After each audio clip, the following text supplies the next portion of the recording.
Hey everyone, Rob from Karma Comment Chameleon coming at you with another AskReddit thread. What are some guy secrets girls don't know about? Wait, we're giving them away? Ah well, let's jump right in. Many men have anxiety or depression, but we will not talk about it and will get moderately annoyed at you for bringing it up. Sometimes we pee on the poo stains in the toilet because we are too lazy to use the scrub. I don't know who complained, but the way I see it, we do a fine, great work. If you compliment my appearance, I will probably remember forever. I still remember when a girl in college told me I look nice with my beard when I first grew it out. I've had a beard ever since. If we haven't carried in all the shopping in one go, we haven't done it right. I don't know if other guys feel this too, but I'm always afraid of accidentally making women feel uncomfortable in my presence. For example, when I happen to walk in the same direction as a woman in front of me for a while, and I'm not even interested in women in the first place. Sex isn't all we want in a relationship. I'd rather be with someone who understands me but only does it once in a while than someone who I have sex with every day but don't connect with emotionally and mentally. Some of us are into things like cooking, cleaning, makeup, fashion, etc. It doesn't necessarily mean we're gay. Please don't tell us to man up. A lot of us were constantly told that growing up whenever we tried to express ourselves, so you saying it will often bring up bad memories. After a shower, we have no problem drying our balls and face with the same towel. Most of the time we try to dry the face first, then the sack, but sometimes we have to go back to the face. We just hope we used an uncontaminated part of the towel. Edit, uncontaminated. My balls are clean after a shower, just, you know, wiping the balls, then wiping my face is just kinda, yeah. And then by the next day the towel forgets and it resets. I'm secretly an emotional wreck, I just hide it. As an older man, we don't expect you to look like a supermodel as we age together. Yes, at times I do see you as I did 30 years ago, and every wrinkle and flaw disappears.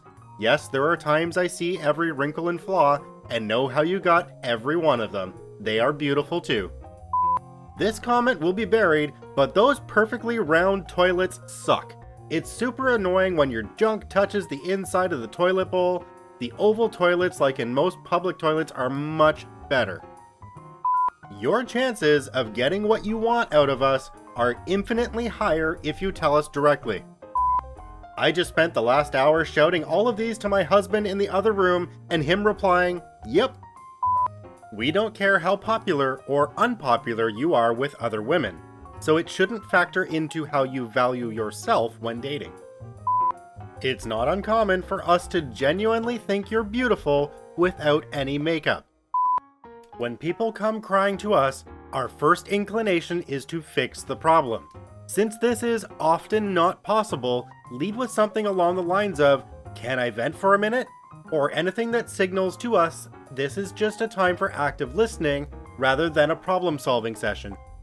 When we want to be alone, it's not that we don't want to be around you, it's that we don't want to be around anyone for a bit. If we tie down anything in the back of a pickup truck or trailer, it's physically impossible for us not to stand back and say, "That's not going anywhere." This is shockingly accurate, might even be accompanied by shaking the object a bit and looking at your friend for confirmation that he also saw how much it's not going anywhere. We really do think your hair is good. It looked good before and after you got a haircut. It looked good curly and it looked good straight. It looked good when you woke up and when you made it. As long as it's shaped like the hair we gave girls on stick figures when we were 5 years old, we think it looks good. We don't get the hint. Saying, "I almost broke my neck in the driveway," is not the same as asking us to shovel it. In my mind, I'm thinking, "Thanks for the heads up, I'll be careful." Oftentimes, we genuinely don't care where we go to eat because we're just hungry and want food. Any food, as long as you eat some too. At the urinals, we typically pee on soap bars, ice, or plastic mats to reduce splash damage and smell. I'm a girl and I've found out through the years that when guys say something, don't think too much into it, like, "What's the hidden meaning?" Don't overthink it. Guys normally say stuff that should be taken at face value. The mental struggle we have to go through to not scratch around our groin in a public setting. It'll take 100% of my willpower to not do it. The itching can drive me insane, yet the euphoria from actually scratching it is so good, I often imagine this must be what it's like scratching a dog's ears. The nod. When you see a guy you don't know, or kind of know, but don't really know well enough to talk to, walks by, you give a subtle nod of your head, which they return. I talked to my wife about it, and she confirms that women do not do this, but that they sometimes smile instead. No matter how you shake and dance, the last 2 drops go in your pants. As a favor, I worked on a girl's car one time and got pretty dirty. Afterwards, she asked me if I wanted to come inside and take a shower. I told her no, because I hadn't brought any clean clothes to put on after the shower. She just kinda giggled. Yeah, us guys aren't exactly too bright when it comes to reading between the lines. We desperately want you to toss us things instead of just handing them to us. I had a girl tell me that my haircut looked nice. I've kept that same haircut for 4 years since then.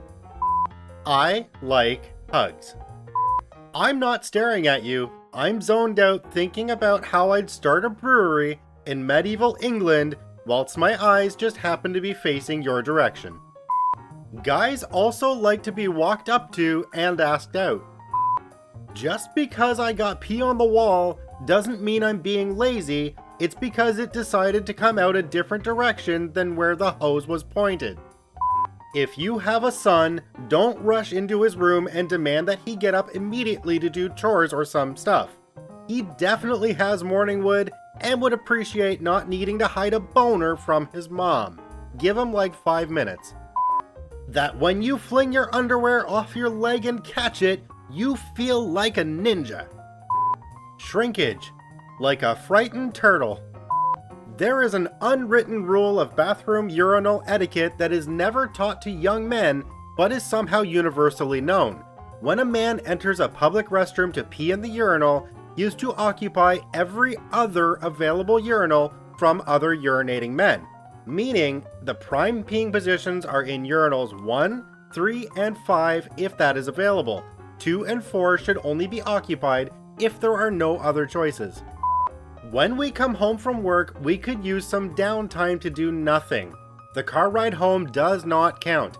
Give us 20 to 30 minutes without unloading.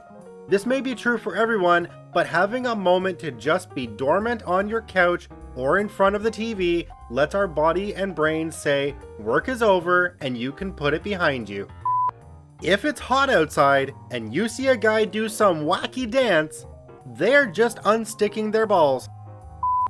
It's not that we can't take hints, we are just afraid of looking too far into something. If someone is flirting with me, I have the dilemma of, is she actually into me or is this just how her personality is? Sometimes we like to be the little spoon. If the big spoon is smaller than you, it's called a jetpack. How often we fantasize about saving the day from terrorist attack or something. If we have a goofy hobby and you take interest in it, even the slightest, we love it. I'm a big gamer and my wife, who also games but not the same ones I play, will often watch what I'm doing, ask about the game, and generally take an interest. Her saying, "Oh, are you looking forward to Anthem?" is really cool and I appreciate her interest. It'd be so easy for her to pay no attention, and her doing so makes a big difference. I spent an hour or so this morning reading about fighter jets, then dozed off and dreamt that I was a pilot. Then I remembered a cool folder I had once with a T-Rex flying a fighter jet on it. I laughed out loud at that memory, and when my wife asked why, I said not to worry about it. Then I laughed again because I thought about a T-Rex trying to fit in at flight school. My wife and I are now fighting because she thinks I'm hiding something. We're really not that mysterious. Sometimes we're just laughing at a T-Rex trying to take notes on wind speed and lift. That when you ask me what I'm thinking and I say it's nothing, it's just that it would take too much effort to explain why I'm deciding if Bruce Lee trapped in a Bionicle would be able to fight off waves of small animals like the Pickle Rick scene. Generally, locker room talk isn't a thing. Most guys want to get showered, changed, and out of there. We don't engage in long conversations. If you want something, just ask us. We are task-oriented. Saying, "I'm cold" won't always register to us as, "I need a blanket, can you get me one?" And if you're mad at us for something, just tell us, and we will probably stop doing that thing if it's realistic. Don't just fester in your anger for days and wonder why we don't care. We do, we just have no idea what you want us to do. Dudes can be crazy starved for touch, or maybe just Americans, but generally, if you want to be there for your guy, scratch his head or like his back, hold his hand, put your hand on his leg, do that thing where you guys lock arms or elbows when you walk. When I'm frustrated or in my own world stressing about money or what I have to do later that day, it really brings me back and grounds me to enjoy the moment with my girl. We always pull the zipper away from our crotch before zipping up. My wife, girlfriend at the time, once reached over to zip up my pants and I had near heart attack from the instant and real fear that she would zip the tip. We learned to pull the zipper away at a fairly young age because we don't enjoy zipper tracks on our gentleman bits. Bunch of snitches in this thread. It's not a bad thing if I want to be the little spoon every once in a while. My wife could be the jetpack. This is Rob from Karma Comment Chameleon saying thanks for watching. Make sure you subscribe, like, and share the video with your friends, and we'll see you in the next one.